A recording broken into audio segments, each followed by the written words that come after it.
नमस्कार, आप देख रहे हैं पहाड़ टीवी और मैं हूं आपके साथ स्मिता पटवार। चलिए रुक करेंगे उत्तराखंड की तमाम बड़ी खबरों का, लेकिन उससे पहले एक नजर आज की हेडलाइंस पर। खानपुर के गधारोना गांव में धूमधाम से मनाया गया हनुमान जन्मोत्सव। हरिद्वार शहर में सीएनजी का एक ही रिफिलिंग सेंटर होने से श्रद्धालुओं को हो रही है खासी दिक्कतें। बाजपुर कोतवाली में उधम सिंह नगर के एसएसपी ने लूट का किया खुलासा, आरोपी गिरफ्तार। अल्मोड़ा जिले में गुलदार ने महिला को उतारा मौत के घाट। हरिद्वार में 2 दिन पूर्व किशोरी के अपहरण का पुलिस ने किया खुलासा, आरोपी गिरफ्तार। मसूरी के सपेरा बस्ती के करीब 85 परिवार बूंद बूंद पेयजल तरस रहे, संबंधित विभाग मौन। चारधाम यात्रा अभी शुरू भी नहीं हुई है, लेकिन मुसीबतें जरूर शुरू हो गई हैं। दरअसल हरिद्वार शहर में सीएनजी का एक ही रिफिलिंग सेंटर होने के चलते यहां आने वाले श्रद्धालुओं को खासी दिक्कतें हो रही हैं। यही नहीं, दिल्ली गुड़गांव में जहां सीएनजी के रेट 70-75 रुपए हैं, वहीं यहां यात्रियों को 95 रुपए चुकाने पड़ रहे हैं। हरिद्वार में एक ही सीएनजी पंप होने के चलते घंटे भर तक लाइनों में खड़ा रहना पड़ता है, जिससे यहाँ आने वाले श्रद्धालुओं को अभी से खासी दिक्कतें हो रही हैं। हाँ, यहाँ फिलहाल 95 रुपये पर केजी है। दिल्ली में 71-72 रुपये पर केजी के साथ। सिर्फ ये हो सकता है गवर्नमेंट टैक्स की वजह से यहाँ की पॉलिसी टैक्स पड़ रहा होगा। यहाँ पे ऑनलाइन है, इसलिए महंगी पड़ती है थोड़ी। अभी हम लोग गुड़गांव से आए हुए हैं, काफ़ी देर से सीएनजी की लाइन में लगे हुए हैं। अगर थोड़े सीएनजी पंप यहाँ और हो जाए तो ट्रैवलर्स को थोड़ी ईजी हो जाए। एक मिनट भाई, कितनी परेशानी हुई, कितनी लंबी लाइन, कितनी देर लगी? ये देख लीजिए, हम लोग 45 मिनट 1 घंटे से तो लाइन में ही है, तो और महंगा भी है यहाँ पे। और गवर्नमेंट रेट से मुझे लग रहा है कुछ ज़्यादा ही होगा। तो पेट्रोल और अब सीएनजी में कुछ ज़्यादा फर्क नहीं रहेगा, ज़्यादा कुछ फ़ायदा तो है नहीं। तो हाँ, सरकार से ही गुंजाइश, अपना रिक्वेस्ट है कि सीएनजी पंप थोड़ा बढ़ा दीजिए। कोटद्वार बद्रीनाथ मार्ग में जामा मस्जिद में ऊंची आवाज में नमाज पढ़ने के मामले में काफी समय से हिंदू युवा वाहिनी में तकरार चल रहा था। कोटद्वार प्रशासन ने उप जिलाधिकारी प्रमोद कुमार, अपर पुलिस अधीक्षक पुलिस क्षेत्र अधिकारी कोटद्वार कोतवाल की संयुक्त बैठक कर दोनों पक्षों की बात सुनी। उप जिलाधिकारी ने बताया कि अजान के दौरान सायरन और गोला फोड़ने पर प्रतिबंध कर दिया है। वहीं अजान के दौरान लाउडस्पीकर की ध्वनि भी हाईकोर्ट के नियमों के तहत होगी। हाईकोर्ट के निर्देशों के अनुसार 5 डेसिबल से ज्यादा आवाज लाउडस्पीकर की नहीं होनी चाहिए। मीटिंग हुई थी, इसमें हिंदू समाज की ओर से और मुस्लिम समाज की ओर से धर्मगुरु भी आए हुए थे और हिंदू बजरंग वाहिनी के लोग भी यहाँ पर उपस्थित हुए थे। काफ़ी सार्थक चर्चाएं रही हैं। पूर्व जो सायरन और जो गोला जो फोड़ा जा रहा था उसको लोकेट के भी अब वो बंद कर दिया उन लोगों ने, और जो अजान को लेकर जो बातें उठ रही थी उसको भी काफ़ी लिमिटेड किया गया है। ऑनरेबल हाई कोर्ट के जो डायरेक्शंस है उनको पालन करने पर दोनों पक्षों के द्वारा अपनी सहमति जताई गई है और उसका उल्लंघन करने पर हम लोग भी उस पर नज़र रखेंगे। देखिए, मोहल्ला बिगड़े इसीलिए आज ये मीटिंग की गई थी और उसी को देखते हुए कुछ सार्थक निर्णय हो गए हैं। मुस्लिम समाज के लोगों के द्वारा भी जो पक्ष में जो आज हम लोगों ने यहाँ पर निर्णय बातें बताई है उनके द्वारा भी अभी 2 बजे मीटिंग करते हुए हमको रिटर्न दे देंगे।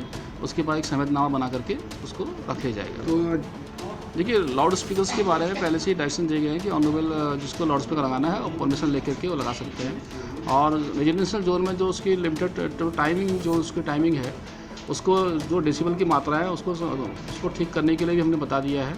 55 डेसिबल आपका दिन के समय अलाउड रहता है उसमें, और उसको लेकर के अगर उनको डेसिबल सेटिंग करने में दिक्कत आएगी तो पोल्यूशन कंट्रोल बोर्ड से वार्ता करके किसी बंदे को यहाँ भेज करके उसको भी सेट कर दिया जाएगा।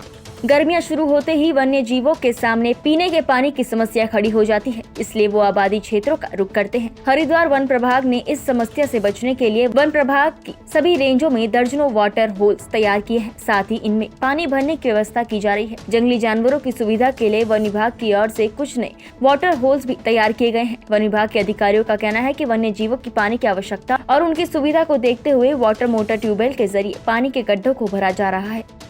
वन्य जीवों के लिए हमने जलाशय समय से पहले ही हमारे पास बहुत सारे जलाशय हमने खोद दिए थे।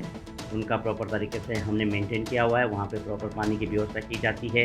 इवन हमारे ट्रैक्टर और अन्य ट्रॉलियाँ भी लगाई हुई हमने इसमें पानी भरने के लिए, और कहीं कहीं पे हमने बोरवेल भी खोदे हुए हैं, तो जिससे कि सारे वाटर हॉल इस समय भरे हुए हैं। और उसी की वजह से क्योंकि वन्य जीवों का जो मूवमेंट होता है वो बिल्कुल अभी मिनिमाइज है, बहुत कम है। जो आबादी क्षेत्र में आते थे तो वो भी अपने आप में एक बहुत बड़ी सफलता है कि हमने इन सब चीज़ों को कंट्रोल करके और सब चीज़ों को अच्छी तरह से मैनेज करते हुए इसको भी हमने वन्य जीवों के प्रबंधन में भी एक अच्छी सफलता कानपुर के गधारोना गांव में सिद्धपीठ बालाजी धाम पर बालाजी का जन्मोत्सव धूमधाम से मनाया गया। इस मौके पर सुबह सुंदरकांड का पाठ आयोजित कर बालाजी धाम पर श्रद्धालुओं की भारी भीड़ नजर आई। कलाकारों ने झांकी और भक्ति गीतों को प्रस्तुत कर श्रद्धालुओं का मन मोह लिया। कानपुर के गधारोना बालाजी धाम मंदिर स्थित बालाजी का जन्मोत्सव धूमधाम से मनाया गया। सुबह 7 बजे से सुंदरकांड का आयोजन किया गया। महिलाएं, बच्चे, पुरुष सहित अन्य श्रद्धालु यहाँ शामिल रहे। की तो बहुत ज्यादा भीड़ है।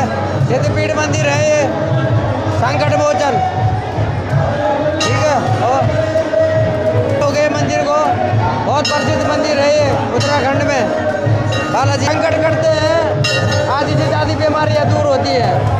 जिनको भूत प्रेत बाधाएं हैं उनकी दूर होती है। आज के दिन में संकट बहुत करते हैं और मन्नत भी मांगते हैं लोग, मन्नत भी मांगते हैं यहाँ पर।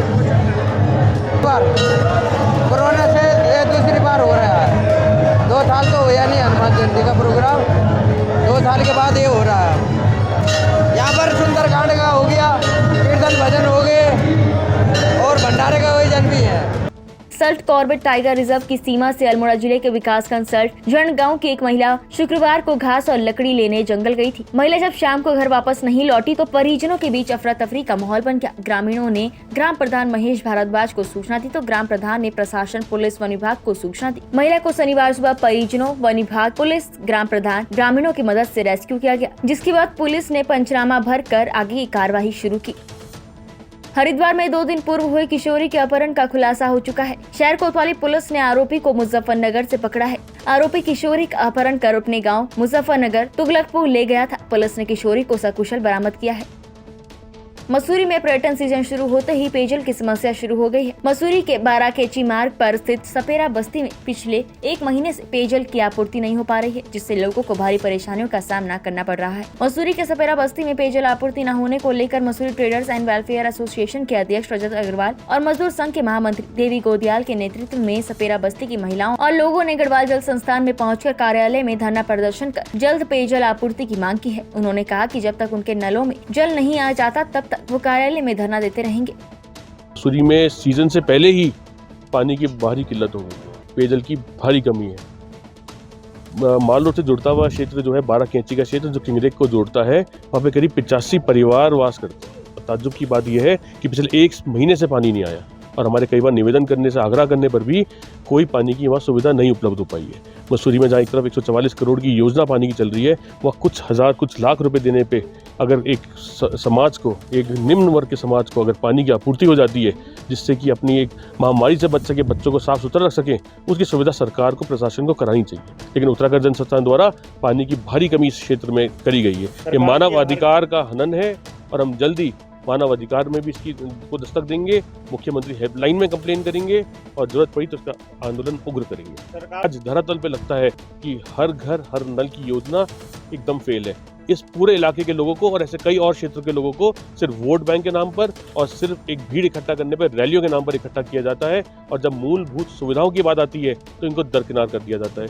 तो हमारा नारा है, हमारा यह आंदोलन उग्र रहेगा। मसूरी में जिस क्षेत्र में पानी कमी आएगी वहाँ हम पहुँचकर अपनी आवाज़ उठाएंगे और जल संस्थान के समस्त अधिकारियों को आगाह करते हैं कि जल्दी एक बड़े आंदोलन की तैयारी कर रहे हैं हम लोग। सरकार द्वारा पानी के लिए मसूरी में 1 करोड़ों की स्कीम चलाई जा रही है, परंतु खेत की बात यह है कि मसूरी में जो गरीबों की बस्तियां हैं, मजदूरों की बस्तियां हैं, उन बस्तियों में पानी की आपूर्ति जल संस्थान नहीं कर पा रहा, जिससे जो है गरीब आदमी को, मजदूर आदमी को बड़ी दिक्कत होती है। पहले तो पूरे मसूरी का हाल है, जबकि अभी सीजन तैयार नहीं हुआ है। सीजन आने पर क्या स्थिति होगी कि अभी जो है आम लोकल लोगों को पानी नहीं मिल पा रहा है। अब टूरिस्ट को कैसे पानी दे पाएंगे ये तो जल संस्थान जाने, परंतु बड़ा दुर्भाग्य है कि लोकल लोग जो गरीब मजदूर हैं, जिनको बच्चों को नहलाने धुलाने और पीने तक की पानी की बड़ी दिक्कतें हो रही हैं, इसी वजह से आज ये सब लोग यहाँ पर आकर के धरना दे रहे हैं। सरकार तो जितनी अभी तक जल की योजना हो, विद्युत की योजना हो, अंडरग्राउंड बिजली का योजना हो, तमाम जो है ये सारी स्कीमें खत्म होती जा रही हैं। सरकार मात्र घोषणा कर करके अपनी तीसरी पूरी कर रही है। बहुत दिक्कत हो रहा है, कहीं कहीं से पानी लाता है, गैस गोदाम से, हुसैनगंज से नाला पानी जाता है कपड़े लत्ते धोने के लिए। कोई ना कर तो बच्चा को तो पानी देना पड़ेगा, नहीं देता, यहाँ आता है तो आजकल के आशा देख के बोलता है जाओ जाओ ठीक कर दूंगी, नहीं देने का मन है तो डायरेक्ट बोल दो मैं पानी नहीं दे सकता कितने हूँ। दिनों से पानी नहीं आ रहा? 1 महीना से काफ़ी हो गया सर, पानी देता ही नहीं है। हम लोग आता है घूर के चल जाता है, बोलता है टेम ही नहीं है, टेम ही नहीं है। तो आज मजबूरी में यहाँ हाँ आज मजबूरी में आया, बोलते वो आप बोला आने के लिए तब आया। यही देते रहूंगी जब तक नहीं जाएगा तब तक हम लोग यहाँ से नहीं जाएंगे। बाजपुर कोतवाली में उधम सिंह नगर के एसएसपी मंजुनाथ टीसी ने बीते दिनों हुई लूट की घटना का खुलासा किया है। पुलिस ने घटना में शामिल 4 आरोपियों को गिरफ्तार किया है, जबकि 2 आरोपी पुलिस की गिरफ्त से फरार चल रहे हैं। पुलिस ने आरोपियों के खिलाफ मुकदमा दर्ज कर उन्हें न्यायालय भेज दिया है। आपको बता दें कि 8 अप्रैल को बाजपुर की संजय कॉलोनी में दिन दहाड़े तमंचे के बल पर महिला व्यापारी टीकम गोयल से 3 युवकों ने लूट की घटना को अंजाम दिया था, जिसके बाद महिला व्यापारी के पुत्र ने पुलिस को तहरीर देकर कार्रवाई की मांग की थी। वहीं पुलिस ने मुकदमा दर्ज कर आरोपियों की तलाश शुरू कर दी थी। वहीं पुलिस को मुखबिर से सूचना मिली कि दोराहा बैरियर के समीप एक बंद पड़ी फैक्ट्री में कुछ लोग बैठे हुए हैं। वहीं पुलिस ने घेराबंदी करते हुए फैक्ट्री में बैठे 4 युवकों को पकड़ लिया। पुलिस ने पकड़े गए युवकों के पास से 12,000 रुपए की नकदी, 2 तमंचे और 2 जिंदा कारतूस के साथ घटना में प्रयोग की गई 2 मोटरसाइकिल बरामद की है।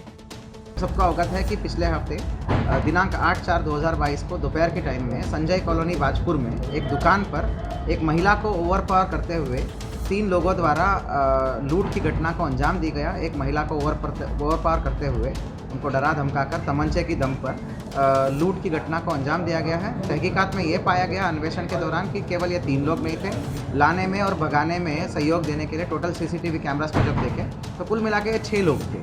तो विभिन्न पुलिस की टीमें, बाजपुर की संपूर्ण थाने की विभिन्न टीमें और सर्कल बाजपुर की संपूर्ण पुलिस टीम और लीडरशिप में सीओ बाजपुर थे एंड ओवरऑल ऑपरेशन को सुपरवाइज एसपी काशीपुर और मेरे द्वारा स्वयं किया जा रहा था। तो उसमें कुल मिला के 350 से भी अधिक सीसीटीवी कैमरा पुलिस टीमों ने देखी।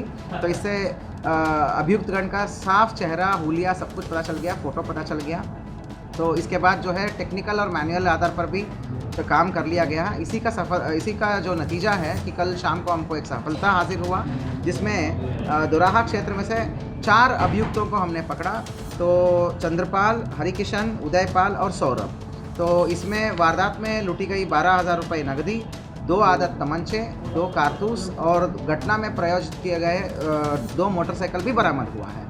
पूछताछ पर इन्होंने बताया कि सौरभ जो है लोकल बाजपुर का निवासी है, यहीं पर रहता था कई सालों से। उसी के द्वारा इस घटना का आयोजन किया गया, बाहर के क्रिमिनलों को बुलाया गया, ठीक है, और उनसे ये घटना को अंजाम दी गई। सौरभ और 5 अन्य बाहरी क्रिमिनल्स द्वारा ये घटना को अंजाम दिया गया है। कुल मिला के अच्छी सफलता मिली हुई है। 4 अभियुक्त जो घटना में सम्मिलित थे उनका अरेस्टिंग हो गया है और 2 अभियुक्त अभी भी फरार हैं, नेकपाल और सतीश, जो हार्डकोर क्रिमिनल्स हैं और विभिन्न स्टेट्स में, दूसरे राज्यों में संगीन धाराओं में उनके विरुद्ध मुकदमा है। पुलिस टीम प्रयासरत है और शीघ्र ही हम गिरफ्तारी उनका भी करेंगे। मेरे तरफ से 1,000 रुपये का पुलिस इनाम है पुलिस टीम को, और डीआईजी सर को भी मैं लेटर लिख रहा हूँ कि वो भी उचित धनराशि या किसी भी प्रकार का इनाम पुलिस टीम को दे, इसलिए हम भी अनुरोध करेंगे। सबको जानकारी में रहना चाहिए कि ये कुल मिला के लूट और डकैती का है, चोरी का नहीं है। ये सब हार्डकोर क्रिमिनल से बाहर से आए हुए लोग हैं, जिसको सौरभ ने बुलाया। सौरभ जो यहाँ का रहने वाला है, इसने सारा होमवर्क किया और इसने इस घटना का संपूर्ण प्लानिंग किया। प्लानिंग करने के बाद बाहर से क्रिमिनलों को बुलाकर उनके द्वारा ये पूरी 6 लोगों द्वारा ये घटना को अंजाम दिया गया। अपराधी कितना भी बड़ा हो, उत्तराखंड सरकार के दौरान हमारी पुलिस की व्यवस्था से बच नहीं सकता, ये प्रमाण है। दिन रात मेहनत करके उत्तराखंड पुलिस के जवानों ने, बाजपुर पुलिस ने, उधम सिंह नगर पुलिस ने जिस तरीके से इस जघन्य अपराध का जो है खुलासा किया है, दिन दहाड़े जो चोरी हुई थी उसका जो है खुलासा किया है, मैं पूरी पुलिस परिवार का सबका धन्यवाद करता हूं। और निश्चित रूप से जो हमारा कमिटमेंट है सुरक्षा व्यवस्था, एक अच्छी सुरक्षा व्यवस्था देना, एक आम आदमी की सरकार देना, ये उसी को जो है पूर्ण रूप से जो है उसका स्वरूप इसमें देखने को मिलता है। आज पूरी पुलिस की टीम बधाई की पात्र है और मैंने भी अपनी तरफ से 5100 रुपये की जो है धनराशि इस पुलिस टीम को जो है खुलासे के लिए दी है। उत्तराखंड की तमाम बड़ी खबरों में फिलहाल इतना ही। बाकी खबरों के लिए देखते रहिए पहाड़ टीवी। नमस्कार।